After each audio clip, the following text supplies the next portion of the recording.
The Golden Cage, Jung's Sunday neurosis, and the crisis of success. Have you ever wondered why so many people, even after achieving everything society defines as success, a respectable career, a stable relationship, financial security, and social recognition, still feel a profound, deep emptiness inside? Why, upon reaching the very top of the ladder, do some look around and ask, "Is this all there is?" This type of silent discomfort, almost impossible to articulate, was identified by Carl Gustav Jung as an alarming psychic condition he termed Sunday neurosis. It is an emptiness that does not arise from lack, but paradoxically from achievement. It is what he observed in countless patients, individuals who, upon attaining what everyone would consider an enviable life, began to experience a disturbing sense of disconnection, as if they were living someone else's life entirely. The entire week is often filled with obligations, goals, and external demands. But in the unexpected silence of Sunday, when the constant distraction of emails, meetings, and the daily grind finally ceases, something deeper begins to emerge. An existential malaise that cannot be resolved with more work, more shopping, or more fleeting likes. Jung saw that this phenomenon was not a character flaw, nor ingratitude, nor simply biochemical depression. It was the soul protesting. It was a desperate cry from the depths of the unconscious, saying, "You have built a life that everyone admires, except for the one you truly are." This is the golden prison. Beautiful and perfect on the outside, but suffocating and hollow on the inside. In this deep investigation, we delve into a truth few dare to face. Success, when built solely on external demands and the social persona, can become a sentence of absolute emptiness. And worse, this often happens to the people who did everything right. They followed society's manual to the letter, but they forgot to consult the only guide that truly matters, their own soul. Throughout this video, we will explore why this emptiness occurs, how Jung explained this profound internal rupture, and most importantly, what can be done when even a seemingly perfect life seems to have no meaning at all. Because perhaps the problem is not what you have achieved, but who you had to become to achieve all of this. If you have ever felt this way, if this silent feeling of disconnection has visited you in moments of apparent tranquility, keep watching. This video was made specifically for the person behind the mask. The persona trap, success by betrayal. For the majority of our early lives, society hands us a clear, undeniable script. Study, choose a promising career, achieve stability, start a family, seek recognition, and ascend socially. We are taught, both explicitly and implicitly, that these milestones are synonymous with fulfillment and happiness. Many follow this path with admirable discipline and sacrifice. However, something deeply unsettling happens to some of these high achievers when they finally arrive. The promise of wholeness never materializes. That ideal pursued for years reveals itself to be a polished illusion, shiny on the outside but utterly hollow on the inside. Carl Jung repeatedly observed this frustration in his clinical practice. He realized that this chronic discontent was not a coincidence, but a predictable consequence of a structural error in how we build our lives, relying almost exclusively on external expectations. This error has a name and a form. Jung called it identification with the persona. The persona is the social mask we meticulously create to be accepted, admired, and rewarded by the world. It is a necessary mask built from childhood based on the expectations of parents, school, culture, and collective norms. It is the edited, efficient, controlled, and adapted version of ourselves. The persona is functional. Without it, we couldn't operate in the social world. But it becomes dangerous when we start to believe that it is all we are. The problem is that the more we invest energy into this persona, the role of the exemplary professional, the ideal partner, the proud child, the productive citizen, the less space there is for the self. The self is the deepest, most authentic, and instinctive part of the psyche, the core blueprint of your true individuality. And the self, when neglected, does not disappear. It retreats into the unconscious and begins to manifest in subtle, destructive ways. Anxiety without apparent cause, pervasive apathy, loss of meaning, and a relentless, gnawing desire to escape, even when everything seems fine. Jung warned that the human soul cannot tolerate living in such internal dissonance for too long. If you build your identity solely on what is socially validated, without ever truly looking at your internal needs, you are inevitably distancing yourself from your source. The price? An emptiness that no external achievement can ever fill. This disconnection doesn't happen overnight. It is the result of decades lived without listening to one's own soul. As Jung wrote, what you do not bring to consciousness appears in your life as fate. The fate in this case is the silent frustration of a life that, while admired by all, feels profoundly strange inside, as if something is deeply wrong, but only you can feel the lie. When this profound crisis finally knocks at the door, it is futile to seek a bigger promotion, a more expensive car, or a new relationship, because the problem is not outside, it is within. The great reckoning, the turning point of life. There is a moment in the journey of every individual that, while not marked on the calendar, has the power to redefine all existence. Carl Jung called this moment Die Wendezeit, the turning point of life. It is not a specific event, but a deep, powerful psychic demand, an inner call for us to stop living according to externally imposed ideals and start living according to who we authentically are. This turning point usually occurs around the ages of 35 to 45, the so-called midlife crisis, although its timing depends on the individual's path. And contrary to popular belief, it is not primarily triggered by failure, but precisely by success.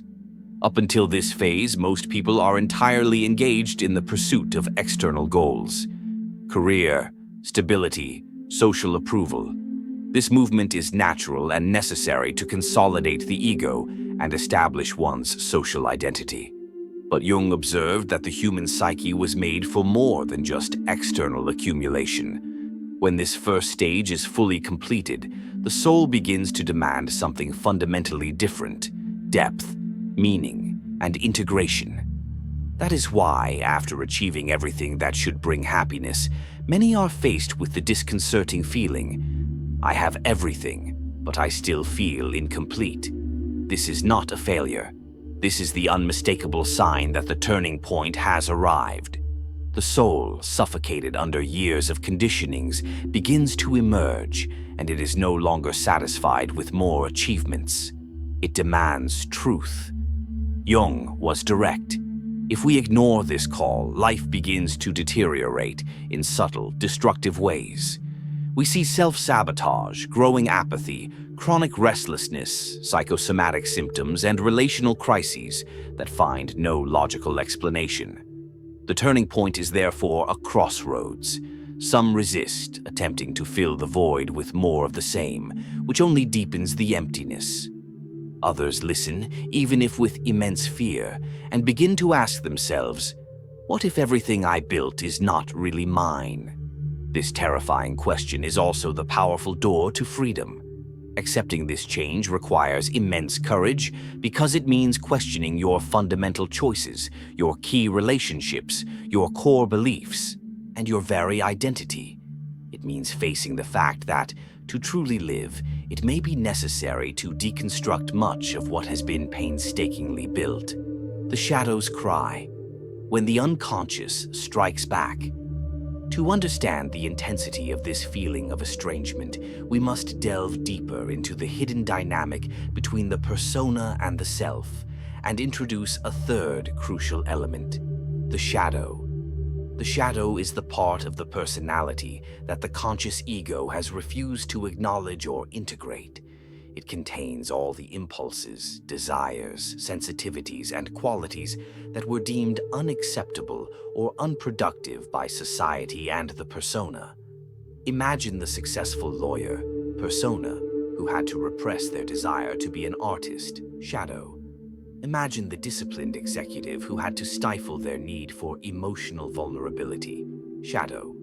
The more successful the persona becomes, the deeper and darker the shadow is forced to retreat.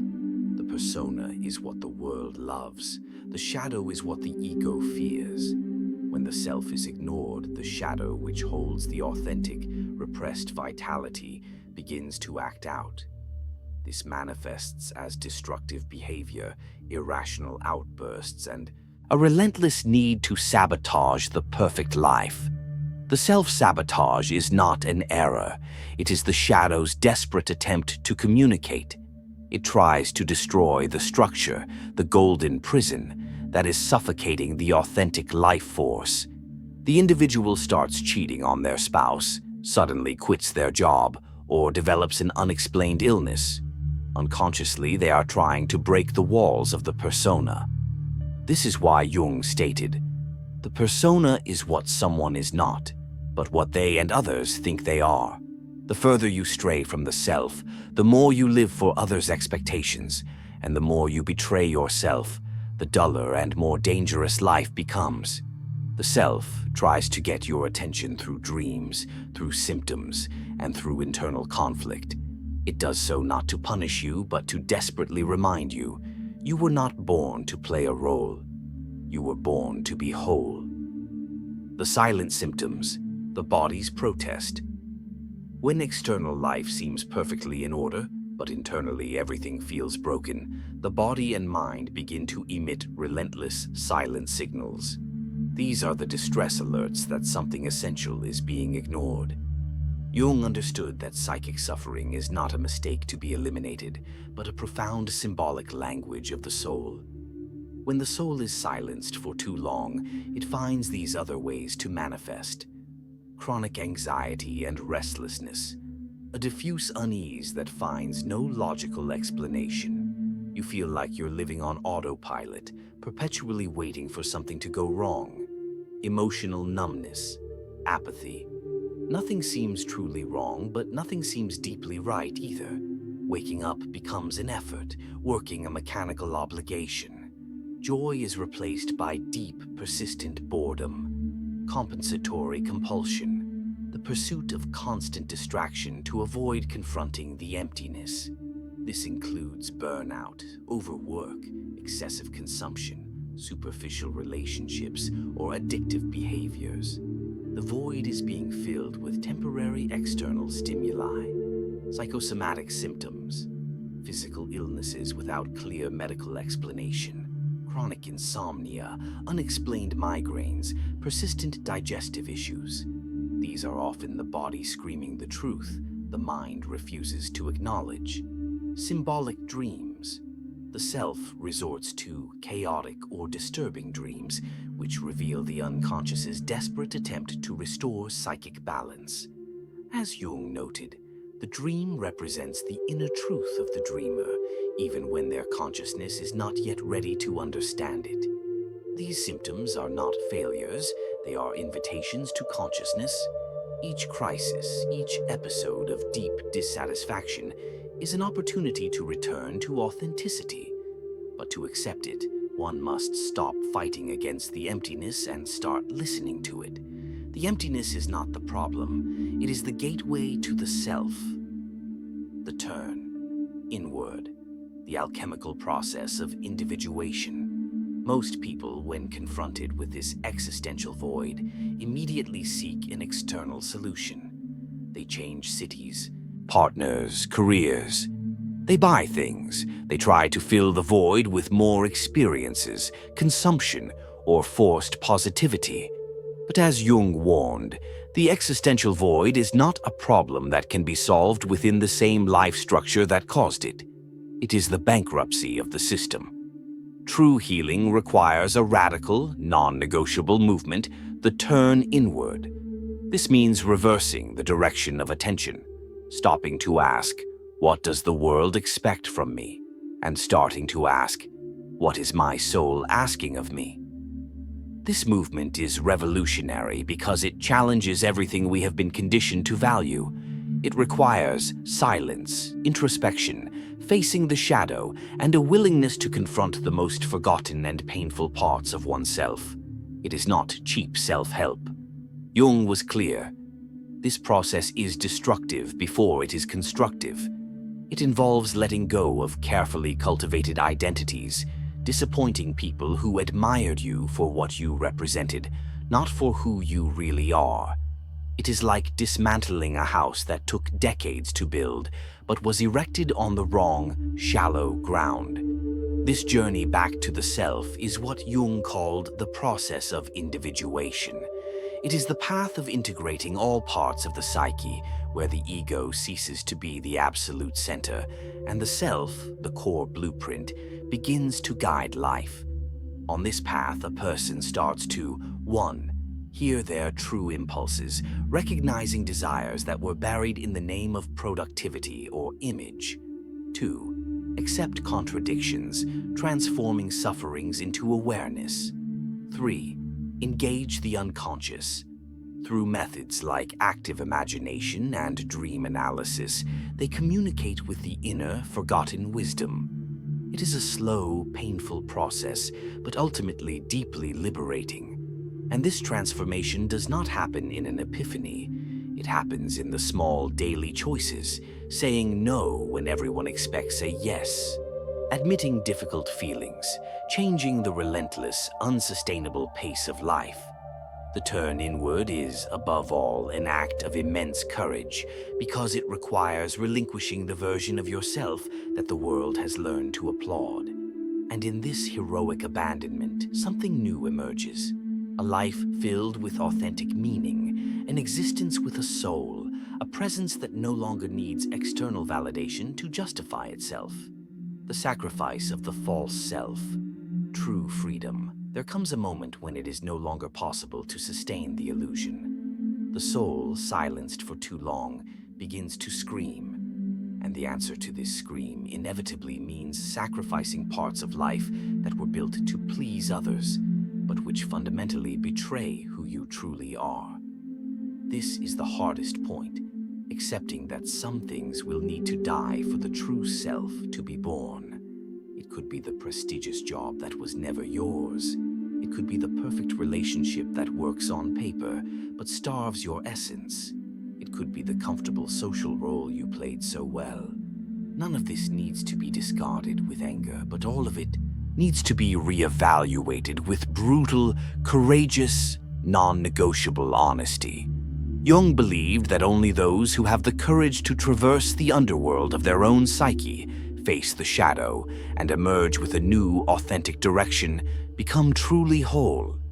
True freedom is not in having a perfect life in the eyes of others. It is in building a life that makes undeniable sense to you, even if no one understands it, even if it costs status or stability. This reconstruction begins with a simple, profound gesture. Stopping fleeing from the void, stopping trying to fill it with relentless distraction, stopping pretending that everything is fine when the soul is begging for change. In that profound silence, something begins to reorganize. A new internal axis emerges, and for the first time you start to remember who you are. Not what others expect of you, but your purest, most alive essence. This is the journey back to the self. And there is no greater achievement, because a life guided by the soul is, by definition, a true life. It may not be perfect, it may not be understood, but it is yours, and that is enough.